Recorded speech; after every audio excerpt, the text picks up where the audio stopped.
भारत भ्रमण करते हुए इस बार सफर का गाड़ी हमारा पहुंच गया था तमिलनाडु के रामेश्वरम। नीले समुद्र से घिरा हुआ एक बड़ा सा आइलैंड, साउथ इंडिया की सबसे खूबसूरत जगहों में से एक, जो जुड़ा हुआ है हमारे रामायण के कथाओं से, श्री राम से, जहाँ सच में हमारे भारत देश का भूमि खत्म होता है।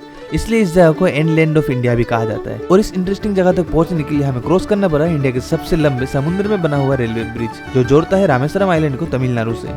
इसलिए पहुंचते इस खूबसूरत जगह को अच्छे से एक्सप्लोर करने के लिए हमने किया एक स्कूटी रेंट। नमस्ते दोस्तों, आज का वीडियो हमारा यहीं से शुरू होता है क्योंकि मैं आज चुका हूँ रामेश्वरम घूमने के लिए। और मैं जस्ट पहुंचा ही था क्योंकि कल रात को मैंने ट्रेन लिया, तो ट्रेन लेके मैं सवेरे पहुंचा और पहुंचते ही मैं पहले चला गया ब्रेकफास्ट करने के लिए। दिन उसके बाद फिर गया मंदिर, और मंदिर से निकलते ही मैं स्कूटी रेंट किया और चलाया पंबन देखने के लिए, क्योंकि मैं बहुत ही ज़्यादा एक्साइटेड हूँ इन चीज़ों को देखने के लिए। इसलिए मैं आज का इस वीडियो को यहीं से शुरू कर रहा हूँ।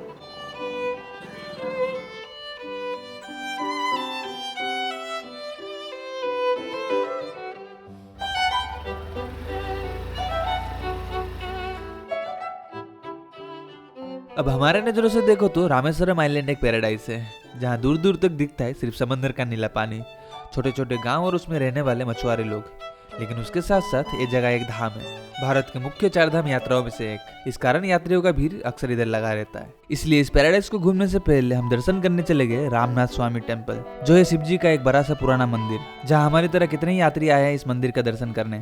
तो अभी मैं फिलहाल हूँ रामेश्वरम का जो मेन टेम्पल है उसके अंदर, और उसका आर्किटेक्चर मतलब क्या ही है, कलर्स बहुत ही ज़्यादा अच्छे लग रहे हैं हमें। और मैं अभी नंगे पैर पैदल पैदल अंदर जा रहा हूँ, घूम रहा हूँ, थोड़ा सा देख रहा हूँ, क्योंकि लास्ट टाइम जब मैं आया था तो इस जगह में एंटर किया नहीं था, पता नहीं क्यों। बट इस बार आया तो पहला मैं ब्रेकफास्ट करके इधर ही आ गया घूमने के लिए। और मैं अभी इस चीज़ों को देखता हूँ, थोड़ा सा रामेश्वरम घूमता हूँ, फिर आप लोगों को धीरे धीरे चीज़ों को दिखाते रहूँगा, जिसलिए मैं रामेश्वरम आया हूँ, क्योंकि बहुत ही खूबसूरत जगह है। और एक धाम में तो बहुत सारे यात्री यहाँ पे आते हैं, और मैं भी आ गया क्योंकि मुझे इस बार फिर से मौका मिला है। और मैं आप लोगों को बता दूं कि मैं यहाँ पे 2 दिन घूमने वाला हूँ, और इस 2 दिन में घूमने के लिए मैंने स्कूटी रेंट किया है, जो कि है 650 का, मतलब 1500 मांग रहा था, बट मैंने निगोशिएट करके 200 रुपये घटा दिया और 1300 रुपये में मैंने स्कूटी ले आया 2 दिन के लिए। और यहाँ पे रूम भी बहुत ही ज़्यादा कॉस्टली है। यहाँ पे आश्रम और धर्मशाला तो बहुत है, बट सिंगल पर्सन के लिए मिलता नहीं है। बट मैंने रूम ले लिया है और मैं अपना बैग से रख के अभी मैं घूम रहा हूँ लोकली, मतलब जहाँ मुझे जाने का मन कर रहा है मैं जा रहा हूँ और घूम रहा हूँ। इसलिए फोटोज और फिल्मों में देखा हुआ पंबन नामक इस ब्रिज को बड़े एक्साइटमेंट के साथ देखने चला आया, क्योंकि 2 किलोमीटर के लंबा ब्रिज बना हुआ है समंदर के ऊपर। एक से चलता है बस और गाड़ियाँ, तो दूसरे से चलता है हमारा प्यारा सा ट्रेन, जिससे सफर करके हम पहुंचे रामेश्वरम तक। लेकिन जो नजारा गाड़ी वाले ब्रिज से दिखता है वो अलग है, क्योंकि एक साइड दिखता है पंबन का छोटा सा गाँव मछुआरों के बोटों से भरे हुए, और दूसरे साइड चेन्नई एक्सप्रेस मूवी वाला फेमस रेलवे ब्रिज। तो बहुत टाइम से मैं इस ब्रिज में टाइम स्पेंड कर रहा हूँ, और मुझे लगता है कि अब मुझे उस गांव में जाना चाहिए जो कि नीचे दिख रहा है। तो मैं अपना स्कूटी घुमाता हूँ, चलता हूँ, क्योंकि यहाँ पे बहुत ही ज़्यादा टूरिस्ट है, और ज़्यादातर गाड़ी लगा के रखूँगा तो फिर पुलिस भी बोलने लगेगा। तो अभी चलते हैं। और मैं चाहता था कि रेलवे ब्रिज से कोई ट्रेन आए और मैं कुछ एक आइकॉनिक सा शॉट लूँ, जैसे कि मैंने चेन्नई एक्सप्रेस मूवी में देखा था। बट पॉसिबल होता है तो मैं करूँगा, लेकिन अभी मैं चलता हूँ।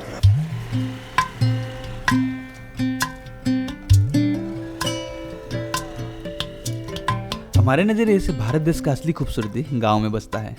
वही गांव जहां जिंदगी अपनी सबसे प्योर रूप में दिखता है, जहां लोगों के चेहरे पे मुस्कान होता है और आंखों में अपनापन, जो एक्चुअल में रियल इंडिया है।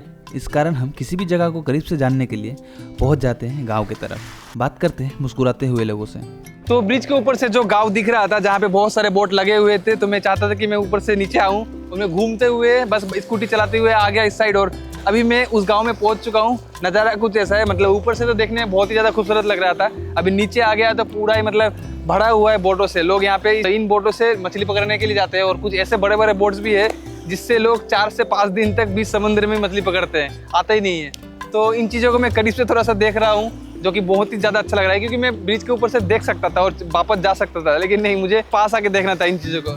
तो जैसे कि मैं अभी पंबन गांव में घूम रहा था, थोड़ा सा मछुआरों को देख रहा था, और यहाँ पे आंटी काम कर रहा था, तो मुझे पानी ऑफर किया। फिर मैं इधर से बैठ के बहुत सारा खूबसूरत सा ड्रोन शॉट लिया, और मैं अभी आंटी से बात कर रहा हूँ। तो आंटी और हमारा कन्वर्सेशन अभी गूगल ट्रांसलेट के थ्रू हो रहा था, तो मैं आप लोगों को शायद दिखा पाता, बट बहुत ही ज़्यादा फनी था। मैं एक बोल रहा था, आंटी एक बोल रहा था, बट हो गया, बातचीत हमारा फिर भी हो गया गूगल ट्रांसलेट के थ्रू। तो बहुत ही अच्छा लगा आंटी से बात करके। और आंटी अभी चाय ऑफर कर रहा है, तो मैं चाय नहीं पीता, और यहाँ पे इतना ही ज़्यादा गर्मी है, तो मैं यहाँ पे खड़ा हूँ, बहुत ही अच्छा लग रहा है। तो धन्यवाद आंटी मुझे पानी देने के लिए, और आपसे बात करके बहुत ही अच्छा लगा।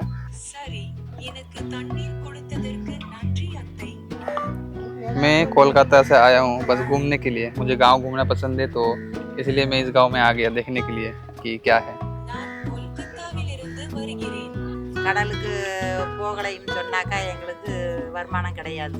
कुछ नहीं समझ आ रहा है। क्या आप चलेंगे मेरे साथ पहाड़ घूमने? मैं आपको घुमाऊंगा, फिर आपके घर छोड़ के चले जाऊंगा। அந்த அளவுக்கு நடக்கிற அளவுக்காப்பா இருக்கேன். நடக்க முடியாத மாதிரி தானப்பா கிடக்குறேன். तो हमारा कॉन्वर्सेशन कुछ ऐसे ही हो रहा है, तो कोई बात नहीं, अच्छा है। लोगों के साथ ढलने में, बैठने में, बात करने में, जैसा भी हो मैं संपर्क कर लेता हूँ। जैसा भी कनेक्शन बनाना हो मैं बना लेता हूँ। अब वो गूगल ट्रांसलेट के थ्रू हो या इशारा के थ्रू हो, मैं लोगों से बात कर लिया, बैठा और हमें अच्छा लगा। बट अभी समय हो गया शाम का 4, मतलब अभी इवनिंग का 4 हो गया है, तो मैं अभी चलता हूँ अपने रूम की तरफ। उनको शामिल बुड़को, मतलब आपसे मिलकर अच्छा लगा। चलो आंटी भाई। पूरा दोपहर इस पंबन गांव में बिता के अब हम निकल ही रहे थे कि आंटी पीछे से आके फिर से पूछने लगा चाय के लिए, ठीक और है, बोला इधर ही रुको। और लो आंटी फिर से हमें चाय के लिए बोल के गया कि मैं इधर ही रुकूं और चाय पी के जाऊं। तो आई थिंक चाय पी लेना जरूरी है, चाय मना नहीं करना चाहिए। तो मैं रुकता हूँ क्योंकि मैं अभी निकलने ही वाला था चाबी लेके। हाँ, हमारा भारत देश हमेशा से ऐसा ही है, बस प्यार से दो बात करना होता है, फिर लोग अपने आप ही जुड़ जाते हैं बिना किसी स्वार्थ के। ये आपने क्या लाया? आंटी चाय बोल के, मतलब मैंने आंटी को बोला कि मुझे चाय नहीं पीना है, तो आंटी देखो कोल्ड ड्रिंक लाया, 3 केले लाया है। मतलब इनको क्या मिलने वाला है मुझे ये देख, मतलब ये देखे आंटी को शायद समझ में भी नहीं आ रहा है कि मैं क्या बोल रहा हूँ। बट देखो लोगों से बात करने में इतना ज़्यादा प्यार मिलता है, मैं एक्सेप्ट कर रहा हूँ इसको, क्योंकि मैं चाय मना कर रहा था, फिर भी आंटी चाय लेने के लिए गया मुझे झूठ बोल के, और देखो क्या लाया। ठीक है, ரொம்ப நன்றி. ये सब घटनाएं अब हमारे साथ अक्सर होते रहता है, क्योंकि हम हमेशा से गांव घूमना पसंद करते हैं जहां ये सब आम बात है। इसलिए ज्यादा ना सोच के हम पहुंच के आंटी के दिया हुआ खाने लेकर पास के किसी बीच में।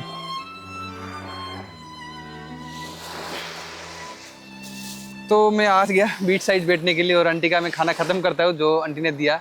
और मैं अभी आ चुका हूँ बीच साइड इसलिए क्योंकि यहाँ पे जो ट्रेन लाइन है 4:40 पे ट्रेन आने वाला था और 18 मिनट लेट है। तो मैं टाइम से आ चुका हूँ, मतलब टाइम से लेट ही आया हूँ, और ट्रेन भी लेट आ रहा है। तो मुझे जो आइकॉनिक शॉट चाहिए था यहाँ से लेने के लिए, अभी मैं उस शॉट को लूँगा, बट पहले खाना ख़त्म कर लेता हूँ जो मुझे मिला है। चीयर्स।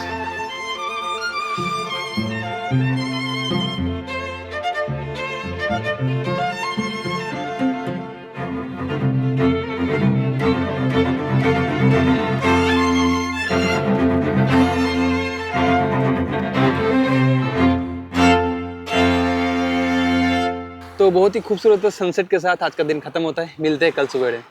हमेशा की तरह सुबह सुबह लेट उठने के बाद हम निकल चले हमारी रेड रेड स्कूटी के साथ धनुषकोडी, जो रामेश्वरम का ही नहीं इंडिया के खूबसूरत जगहों में से एक है।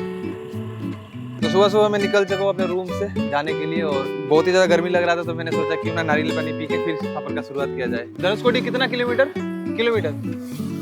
20 किलोमीटर। ओह, तो 20 किलोमीटर है यहाँ से धनुषकोडी। तो ऐसे ही मैं रुकते हुए शॉट्स लेते हुए जा रहा हूँ। यहाँ पे मुझे साइन बोर्ड दिखा कि 10 किलोमीटर है, तो मैंने यहाँ पे एक शॉट लिया, और ऐसे मैं चलते हुए जा रहा हूँ। बट बहुत ही ज़्यादा गर्मी है, इसलिए मैं नारियल पानी पी लिया। रास्ते में मुझे आइडिया है कि इस तरीके से मैं ट्राइपॉड लगा के कुछ फ्रंट शॉट्स ले सकता हूँ, तो मैंने अभी लगा दिया है ट्राइपॉड, देखते हैं शॉट कैसा आता है। तो मैं चल रहा हूँ धनुषकोडी, अभी 10 किलोमीटर बाकी है धनुषकोडी पहुँचने में, और धूप बहुत ही ज़्यादा है, गर्मी बहुत ही ज़्यादा है, और इस गर्मी में मुझे काला होने से कोई रोक नहीं सकता। फिर भी मैं चल रहा हूँ, मुझे देखना है चीज़ों को।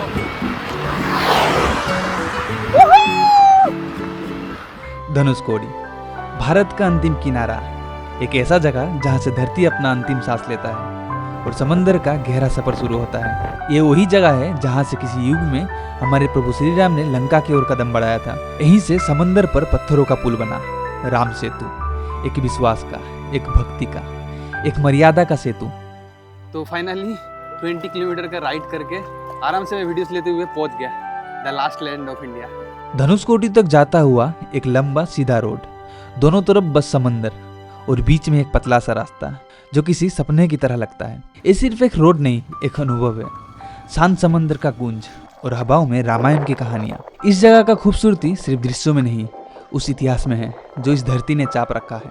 और आप जब इस रास्ते पे चलते हो, आप सिर्फ एक सफर नहीं, एक पुराने कहानी को महसूस करते हो, जिसमें राम था, लंकेश था, हनुमान था और एक सेना था जो धर्म के लिए समुद्र पार करने चला था। और आप भी मेरे तरह एक 90s किड हो तो आपको पता होगी कि रविवार की छुट्टियों में रामायण आता था, जिसमें मेरा सबसे अच्छा कैरेक्टर था हनुमान। मतलब बहुत से कहानी था जो मेरे माइंड में था और आज मुझे मौका मिल गया इस जगह को देखने के लिए।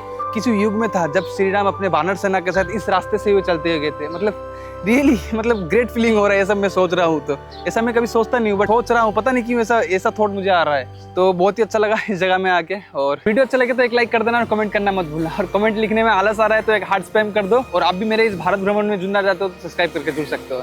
मिलते हैं नेक्स्ट वीडियो पे। नमस्ते।